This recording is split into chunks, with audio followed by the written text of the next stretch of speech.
Il y a un temps pour tout dans la vie. Hein? Il y a un temps pour tout. Il y a un temps pour prier, il y a un temps pour être généreux, il y a un temps pour être gentil. Et il y a un temps pour faire la guerre. Oui, il y a un temps pour faire la guerre. Pour équilibrer la vie, il y a un temps pour faire la guerre. Je ne sais pas si vous êtes au courant.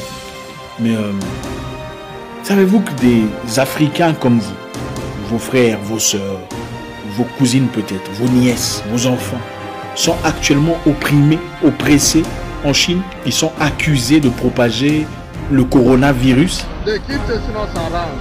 Everywhere we go. We cannot stand up to 3 hours or 2 hours in one place. They will start chasing us around. We don't have house. We don't have food. We don't have anywhere to go. Enfin, le virus de Wuhan, il faudrait appeler chaque chose en son nom. L'Ebola a commencé, ça s'appelle Ebola parce que ça a commencé vers la rivière Ebola. Le virus de Wuhan, c'est le virus de Wuhan. Ça a commencé en Chine, on va appeler ça virus de Wuhan. Des hommes, des femmes, des enfants africains comme vous, des vieillards, ont passé la nuit dehors parce qu'ils sont accusés de proliférer le virus chinois. Ils sont discriminés, mis à l'écart, agressés, offensés, incarcérés s'ils résistent par le gouvernement chinois. La police chinoise, la police ne peut pas se permettre de faire certaines choses à ce point sans que le gouvernement n'en soit au courant. Le moment est arrivé où il faut réagir. Il faut réagir. Les Chinois par contre vivent très bien chez nous. Il y en a qui vivent, on voit dans beaucoup de pays, qui se sont établis comme des gens qui sont acceptés dans nos communautés. We don't know where they are taking us to. We have been in quarantine for 14 days now. We don't know where they are taking us to. Everybody's here. Everybody's here at this hotel.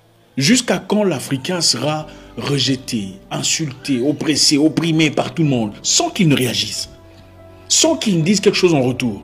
No come, we wait.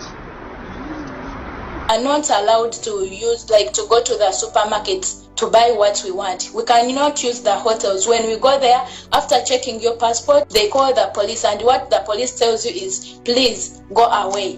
Some of our friends have been thrown out of the houses they've been renting with no reason, not anything. The landlord just comes one morning and tells you, please make sure that today you leave my house. Dans une discrimination dissimulée, on impose un contrôle systématique des passeports et des visas aux Africains. Pas à d'autres peuples, hein, pas aux Indiens qui sont coincés là, pas aux Noirs américains, non, aux Africains. On impose des tests du virus chinois aux Africains, pas aux Indiens qui vivent là, pas aux Malaisiens, pas aux Noirs américains, seulement aux Africains.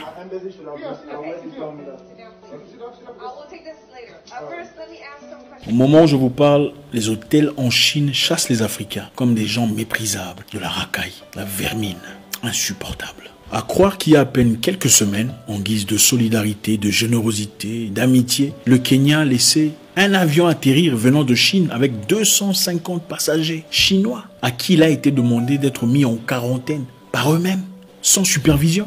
Il faut traiter les gens comme ils vous traitent. Il ne faut pas être excessivement bon. C'est une faiblesse. Les Chinois vont chercher les Noirs chez eux à la maison pour tester.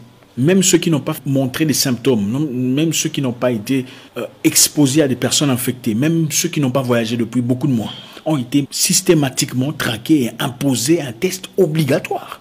Maltraités, ensuite jetés dans les rues. Évictés, non acceptés dans les hôtels, dans les restaurants, dans les lieux publics ou dans les bus. À un moment, il faut arrêter.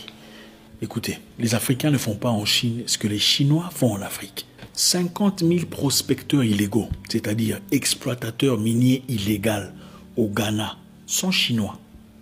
50 000. Quel Africain oserait faire ça en Chine? Sur quelle base? Donc vous venez chez les gens, ils vous accueillent. Vous restez quelquefois sans visa, sans difficulté, sans problème. En tout cas, les Africains généralement n'ont pas des problèmes de xénophobie, en tout cas pas comme ailleurs. Et puis après, vous vous dites, bon, ça va, je suis chez moi. Désormais, je vais aller chercher de l'or. Okay. De l'autre côté, il y a un village, il y a de l'or, je veux me servir. Et ensuite, envoyer de l'argent en Chine. L'argent ne circule pas au Ghana, mais l'argent est transféré en Chine. Une transfusion monétaire ou financière à leur famille, pendant que nos frères sont maltraités chez eux. Accusés de puanteurs, traités comme de l'ordure. C'est inacceptable. Et on ne compte pas le nombre de villageois ghanéens qui ont perdu la vie suite aux multiples confrontations aux ressortissants chinois. Pour avoir pollué une rivière à travers l'utilisation des produits chimiques nocifs à la santé pendant leurs multiples extractions illégales d'or. En réponse, ces Chinois hors la loi ont abattu sommairement un Ghanéen d'une balle à la poitrine sur les terres de leurs ancêtres, au nom de l'or qui leur appartient. En février 2020, pendant cette histoire, cette vague virale et tout ça, un chef de restaurant chinois chicote son employé kényan pour être venu en retard.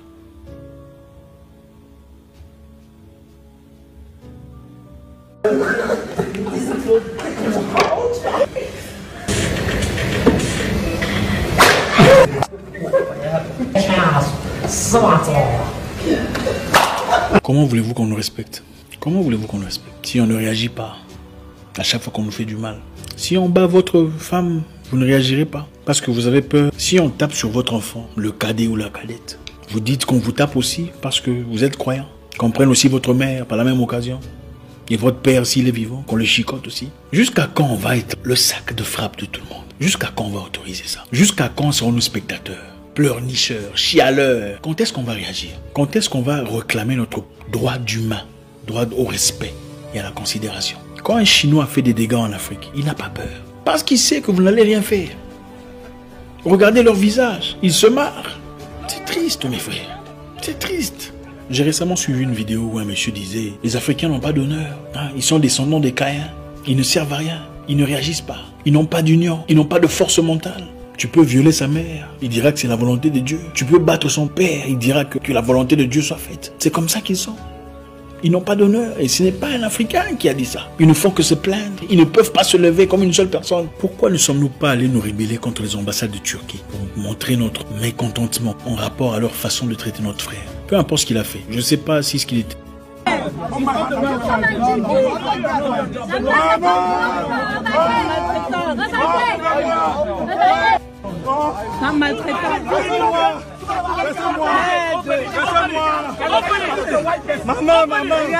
L'égalité, peu importe. Même quand on est dans l'illégalité, on ne traite pas un Américain comme ça. On ne traite pas un Français ou un Canadien n'importe comment. Vous ne traiterez certainement pas un Turc comme ça chez vous, sans que la Turquie ne réagisse. Ou son peuple. Nous sommes trop bons, trop bonbons. Seulement avec les étrangers. Il est temps de réajuster, de recalibrer notre façon de percevoir le monde. Les gens ne nous aiment pas. Comme le gars là disait, il n'est pas africain. Il a dit les Africains sont descendants des Caïens. C'est comme le dit les Écritures, on a placé une marque sur son visage. Partout où il passe, on le reconnaît. C'est ce que nous vivons. Je ne suis pas en train de confirmer ce qu'il dit. Mais d'après lui, partout où on passe, on nous connaît. On ne veut pas de nous, on ne veut pas de nos femmes. Elles sont moches, elles ont des trucs sur la tête. C'est comme ça que le monde nous perçoit. En Chine, on nous maltraite. En Inde, on nous tabasse. Au Liban, on nous tue. Aux États-Unis, on nous refoule. D'ailleurs, parlons des États-Unis. Les États-Unis ont commencé un programme intéressant où il fallait rapatrier les ressortissants américains du Nigeria. Ils ont envoyé un avion et un groupe de personnes pour aller récupérer les Américains coincés au Nigeria pendant cette période de pandémie. De manière très intéressante, 7000 Nigérians se sont présentés avec leur passeport américain. Ouais, 7000 Nigérians naturalisés américains ou ayant un titre de séjour à long terme, green card et tout ça.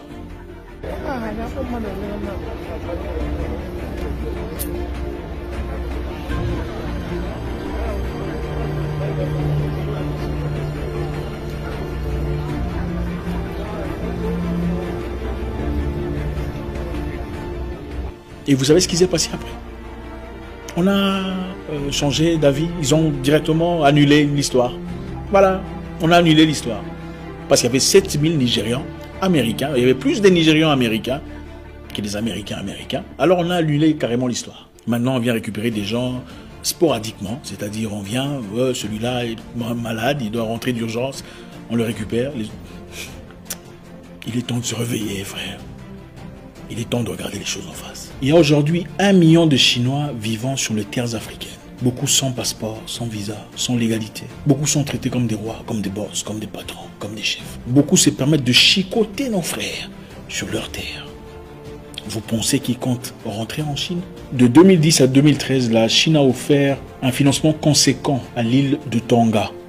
Après quelques temps d'opération, après qu'ils aient été incapables de rembourser l'argent, on leur a demandé 44% de leur PIB. Vous pensez que la Chine est en Afrique par générosité, par gentillesse, parce qu'on aime les petits noirs? Je ne demande à personne d'aller tuer un Chinois ou d'aller maltraiter un Libanais ou un Indien. Je demande à ce que nous apprenions à nous faire respecter, à traiter les autres avec réciprocité, avec égalité, avec cohérence d'esprit, sans émotion, sans sentiment. Personne n'est plus important que personne. Nous sommes tous égaux Mais pour faire respecter cette loi, il faut commencer à se comporter en égaux.